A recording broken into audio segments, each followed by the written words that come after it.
여러분, 스스로의 인생에서 가장 외로웠던 때는 언제였는지 한번 떠올리실 수 있으신가요? 내가 제일 외로웠던 때. 아마도 그때는 그냥 가만히 있는데 외로움만 나에게 찾아온 것이 아니라 우리 삶에 힘든 일이 있었을 겁니다. 사랑하는 사람을 떠나 보냈다든지, 아니면 어떤 실패를 경험했다든지, 아니면 질병 가운데 있었다든지, 그런 어려운 일들과 함께 외로움이 같이 와요.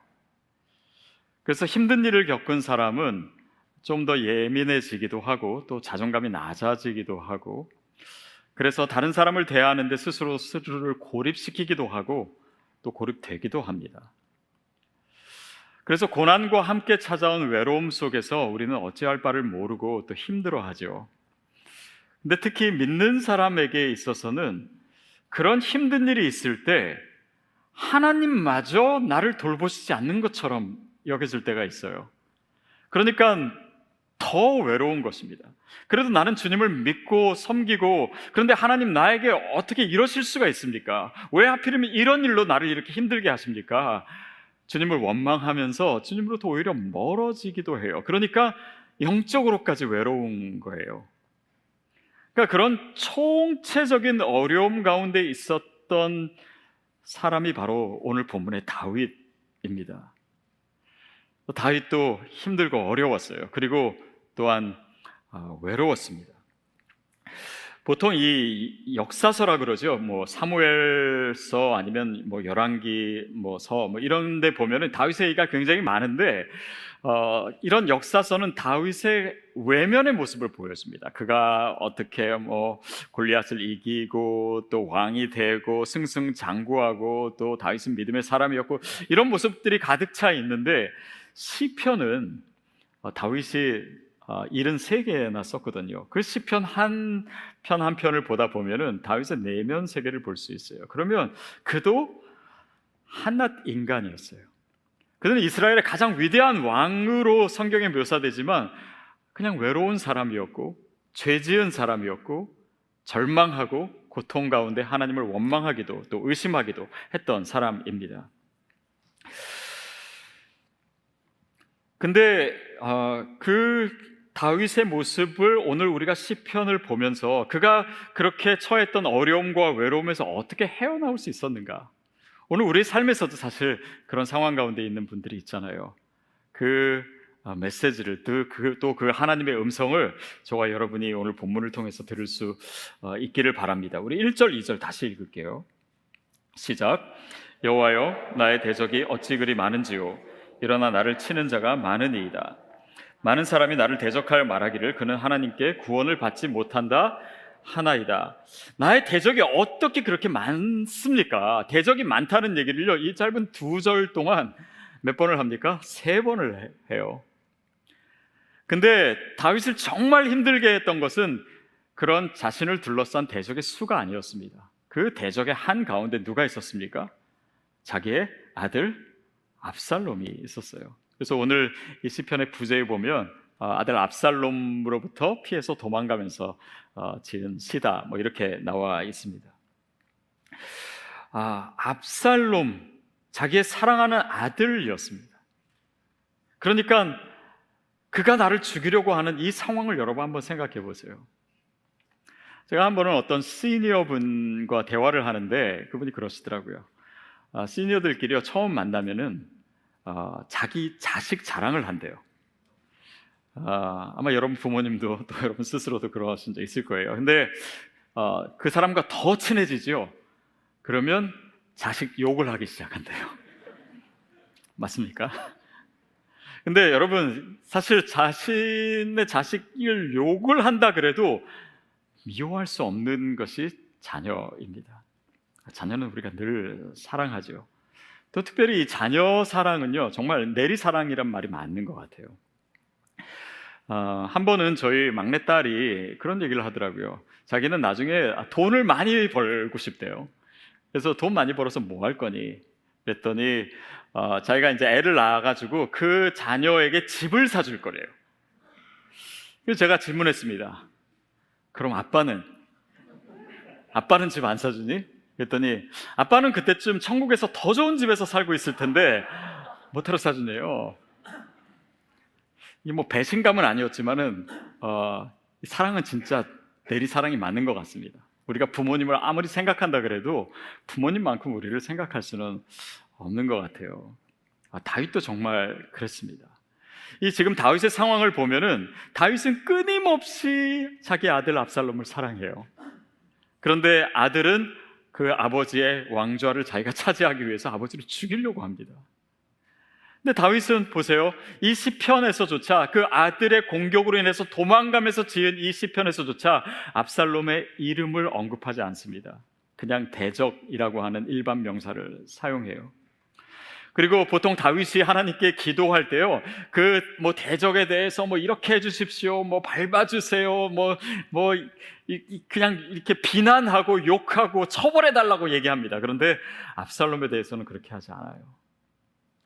그리고 압살롬의 군대와 전쟁을 할 때도요, 자기 신하들한테 얘기합니다. 압살롬에게 너그럽게 대해달라고. 그러니까 끊임없이 계속해서 사랑하는 다윗의 모습을 우리가 볼 수 있어요. 근데 이 다윗의 상황은요, 단지 압살롬만 자신을 배신한 것이 아닙니다. 그가 정말 신뢰하던 신하들도 배신하고 또 자신을 따르던 백성들도 다 압살롬 편으로 돌아섰어요. 그러니까 이런 상황 가운데서 정말 이 배신당했을 때의 그 고통, 여러분 혹시 배신당해 보셨어요?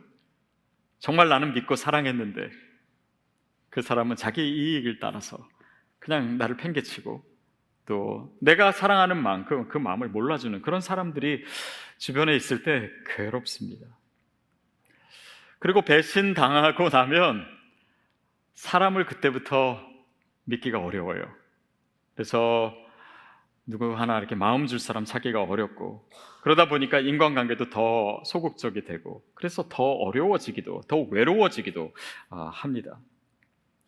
자, 그런 상황 가운데 우리가 1절, 2절을 읽었었는데 2절에 뭐라고 나오냐면 그냥 사람 때문에 힘든 것만으로 끝난 게 아니에요. 다윗은 하나님과의 관계에 있어서 지금 힘든 겁니다. 뭐라고 하냐면 사람들이 그는 하나님께 구원을 받지 못한다 하더라. 아니요, 다윗의 삶을 한번 보세요. 다윗은 진짜 자신의 삶에 있어서는 정말 하나님 늘 함께 하셨어요. 늘 도와주셨어요. 늘 어려울 때 하나님께서 구해주셨고, 그리고 하나님과 가까웠습니다. 친했습니다. 근데 이 상황에서는 하나님 침묵하시는 거예요. 도와주지 않는 거예요. 하나님이 멀리 있는 것처럼 느껴지고 사람들은 그것을 향해서 조롱하는 것입니다. 여러분, 저는 이렇게 하나님께 받은 은혜 중에 하나가, 제가 이렇게 뭐 실력이 있고 그러진 않지만 어렸을 때 보면은 이렇게 시험 같은 거 보면은 그냥 다 붙었어요. 그래서 뭐 고등학교, 대학교, 뭐 대학원, 또 심지어는 아르바이트 할 때 뭐 인터뷰하거나 아니면 뭐 어디 오디션을 하거나 이런 거 다 합격해서 정말 하나님이 나는 이런 거에 잘 해주시나 보다 이렇게 생각했던 제가 운전면허 시험에 떨어졌습니다. 그것도 필기 시험에, 그것도 2번이나 떨어졌어요. 그때 뭐 별거 아니었지만 사실은 저에게는 좀 충격이었고 또 굉장히 기분이 나쁘더라고요. 근데 뭐 그거 자체는 뭐 그렇게 중요한 것이 아니었습니다. 그렇지만 여러분, 우리의 삶에서 정말 하나님이 계속 도와주셨는데, 아니면 어렸을 때부터 부유해가지고 정말 어려움 없이 살았는데 갑자기 가난해진다든지, 아니면 한 번도 아픈 적이 없었는데 그냥 건강하게 지냈는데 어느 날 갑자기 어려운 질병이 찾아온다든지, 사람들이 주변에 늘 많았었는데 이런 일이 생기고 나서 정말 주변에 사람이 하나도 없는 것처럼 여겨진다면 그때는 하나님을 원망하게 되는 사람도 있어요. 하나님께 삐치는 것이죠. 하나님 정말 왜 그러세요? 그리고 그런 일관성이 없는 하나님과 또 이해되지 않는 이 하나님 때문에 영적으로도 소외감을 느낄 수 있습니다. 다윗이 아마 그런 상황에 처했던 것 같아요. 근데 이렇게 우울하고 이렇게 절망스럽고 이렇게 슬픈 이 상황이 1절, 2절에 묘사된 것과 달리 3절에서는요 굉장히 이상한 반전이 일어납니다. 3절 읽어볼까요? 시작. 여호와여, 주는 나의 방패시오 나의 영광이시오 나의 머리를 드시는 자이십니다. 아니 2절까지는 나 힘들어 죽겠다, 사람들이 나 이렇게 조롱하고 있다, 이런 얘기하면서 갑자기 주는 나의 방패시요 나의 영광이시요 내 머리를 드시는 이이다, 이런 고백이 어떻게 이렇게 갑자기 나오게 됐을까요? 그래서 2절 3절을 아무리 찾아봐도 뭐가 없어요. 그런데 딸랑 하나 뭐가 있냐면 셀라라고 있습니다. 아까 성경 목록할 때 어떤 분은 셀라를 읽으시는데, 사실은 셀라는 읽으라고 하는 것이 아니라 잠시 쉬는 것입니다. 그러니까 셀라의 의미가 정확한 게 뭔지는 잘 몰라요. 근데 이 산란이라고 하는 단어에서 온 것 같은데, 한 박자를 쉬다, 숨을 고르다, 호흡을 하다, 이런 의미예요. 자, 이렇게 잠깐 쉬면서 뭘 하냐면 하나님을 떠올리는 것입니다. 이게 시편 가운데 그래서 셀라가 많이 나와요. 다윗은 이 위기 가운데, 이 절대절명의 상황에서 하나님을 떠올렸습니다. 그 고난의 끝자락에서 하나님을 생각했어요. 그리고 고백합니다. 주님은 나의 방패이십니다. 주님은 나의 영광이십니다. 주님은 나의 머리를 드시는 산입니다. 아마도 다윗은 자기의 삶에 있었던 일들을 생각했을 것입니다. 그리고 그 하나님이 나에게 어떤 하나님이었는지. 보십시오. 맹수의 그런 공격에서 하나님 다윗을 구해 주셨어요. 사울 왕이 다윗을 죽이겠다고 혈안이 되어 있을 때 그 공격을 막아주시고 구해주셨던 분입니다. 그래서 고백합니다. 주님은 나의 방패이십니다. 다윗은 그냥 한낱 목동이었습니다. 뭔가 형들에 비해서 잘하는 것도 없었어요. 이세의 아들 중에 가장 작은 자였습니다. 그런 자가 지금 이스라엘의 왕이 되어 있고 이스라엘 역사의 가장 위대한 왕이 되어 있습니다. 그것을 생각해 보니까 주님은 나의 영광이십니다. 나를 이렇게 영광스럽게 이끌어 주셨습니다. 다윗은 죄짓고 좌절하고 스스로에게도 절망했던 사람입니다. 고개를 떨구고 있던 사람이에요. 그런데 그럴 때마다 하나님 긍휼히 여겨주시고 용서해 주시고 다윗을 다시 일으켜 주신 분이에요.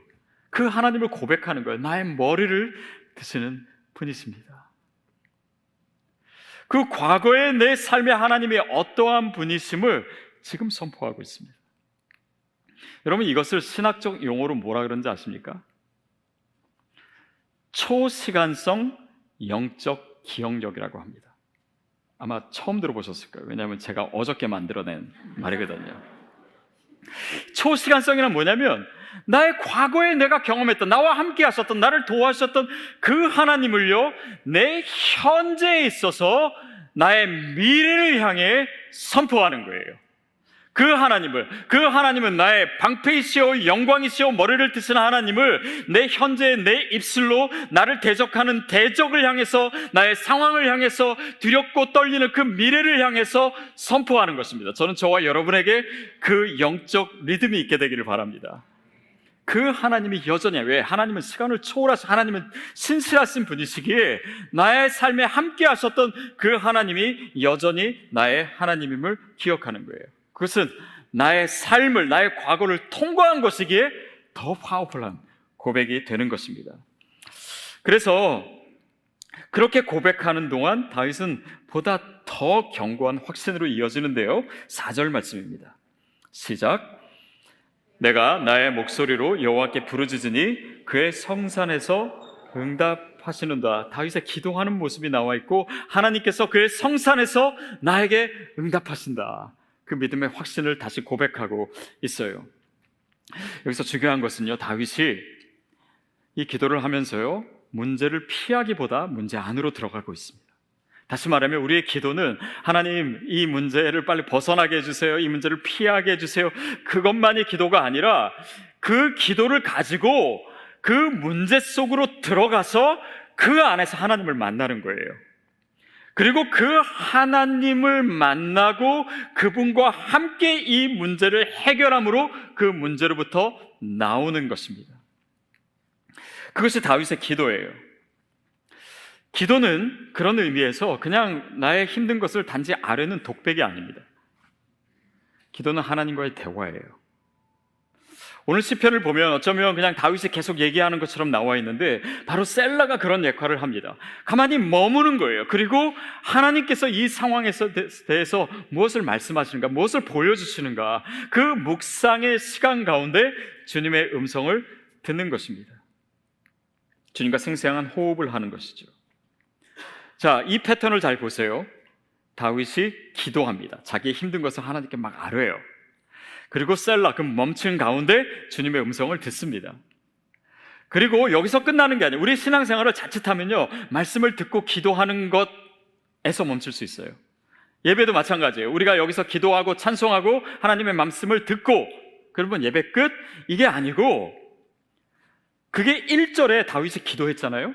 그 다음에 셀라를 통해서 하나님의 음성을 듣잖아요. 3절에 주는 나의 방패시여 영광이시여 나의 머리를 듣습니다. 이게 뭐냐면 그 들은 말씀에 대한 다윗의 반응입니다.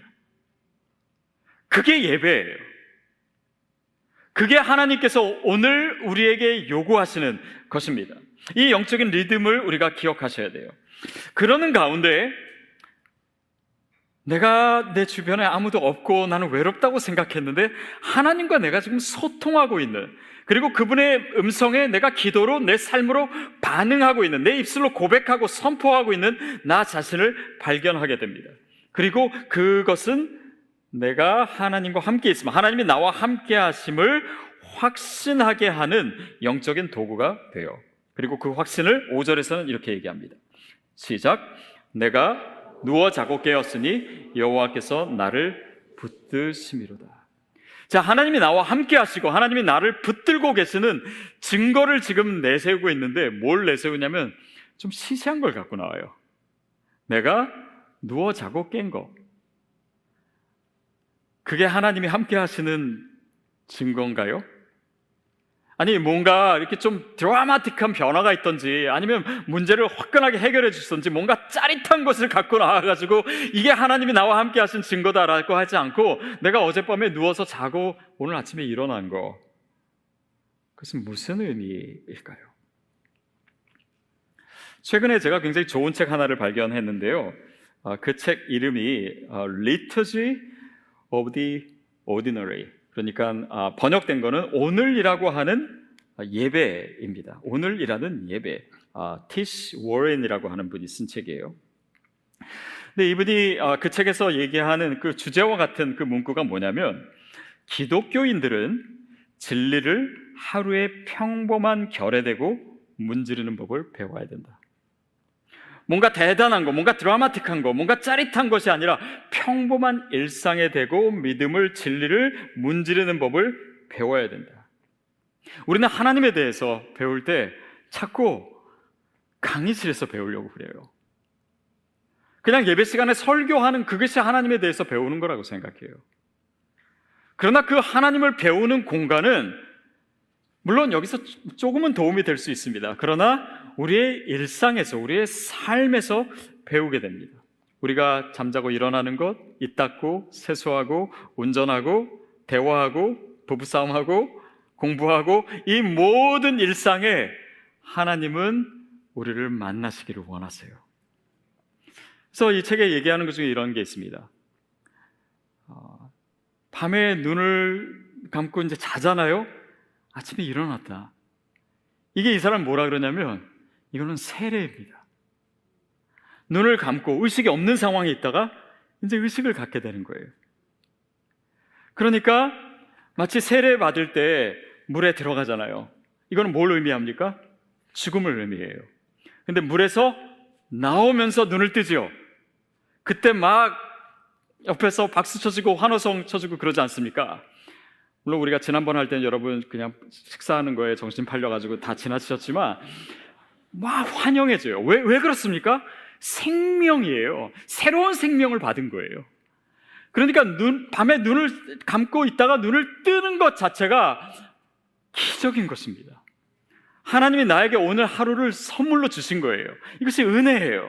그러다 보니까 이제는 눈을 뜨고 일어난 것뿐만 아니라 나에게 주신 이 생명과 새로운 하루가 그 은혜에 대한 반응이 되고 예배가 되는 것입니다. 그러니까 일상의 이 진리를 문지른다라고 하는 것은 바로 이런 것이에요.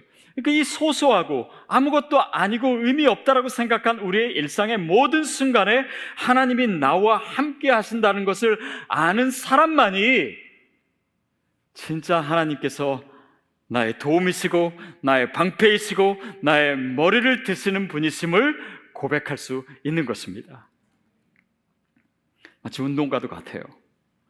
무슨 테니스를 치거나 무슨 골프를 치거나 머릿속으로는 폼을 어떻게 하는지 다 알아요. 그런데 머릿속으로 하는 것은 내 것이 될 수 없습니다.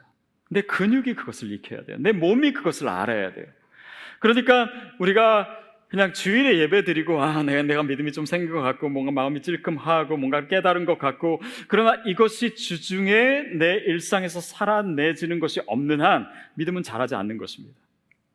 그러니까 내가 교회 다닌 지 10년이 되고 20년이 되고 했는데 이 말씀에 대한 반응이 없었던 거예요. 그냥 아멘으로는 반응했는지 모르겠지만 내 삶으로, 내 입술로, 고백으로 반응이 없는 한 우리의 신앙은 자라지 않아요. 이게 바로 우리의 MC 모임, 우리 소그룹에서 지난주 들은 말씀을 나누는 거잖아요. 근데 어떤 분들은 그냥 자기 생각을 나눠요. 자기 지식을 나눠요.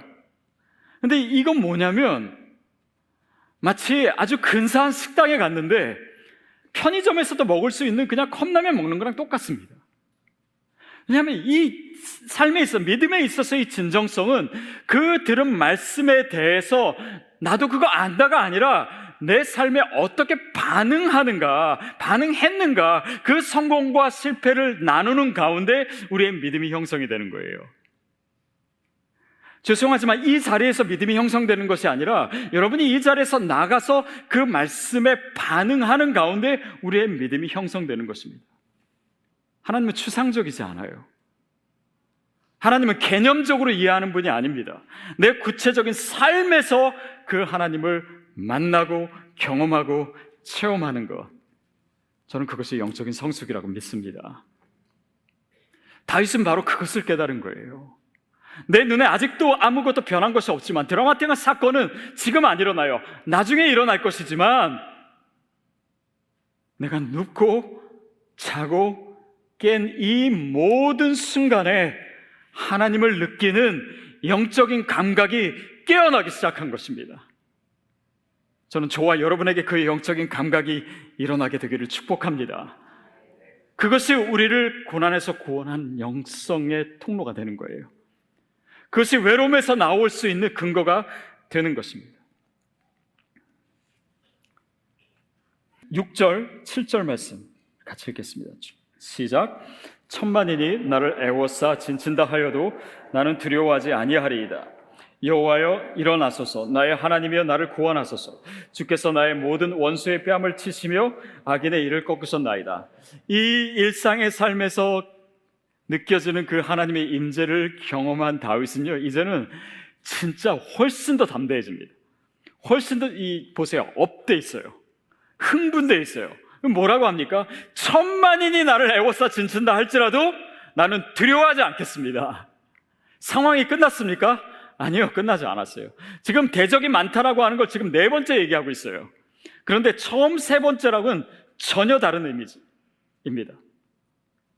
이제는 견고한 주님의 성 안에 있으면서 마치 대적의 수를 비웃는 듯한 그런 어조로 얘기하고 있는 거예요. 난 두려워하지 않을 것입니다. 여호와여 일어나소서. 나의 하나님이 나를 구원하소서. 내 모든 원수의 뺨을 치시며 악인의 이를 꺾으셨나이다.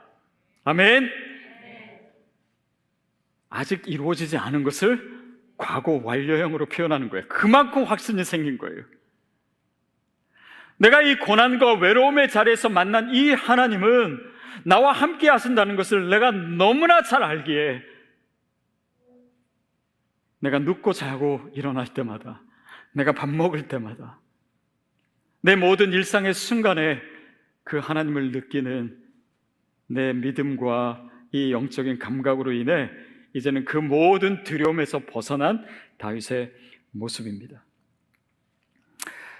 8절 말씀 같이 읽겠습니다. 8절 시작. 구원은 여호와께 있사오니 주의 복을 주의 백성에게 내리소서. 이 8절 말씀은요, 사실은 내용상으로는 사실은 굳이 필요하지 않은 구절이에요. 그냥 구원은 여호와께 있사오니 주의 백성을 복을 주의 백성에게 내리소서, 은율에 맞추기 위해서 그냥 쓰여진 것 같습니다. 학자들은 이것을 뭐라고 표현하냐면 다윗의 여유다.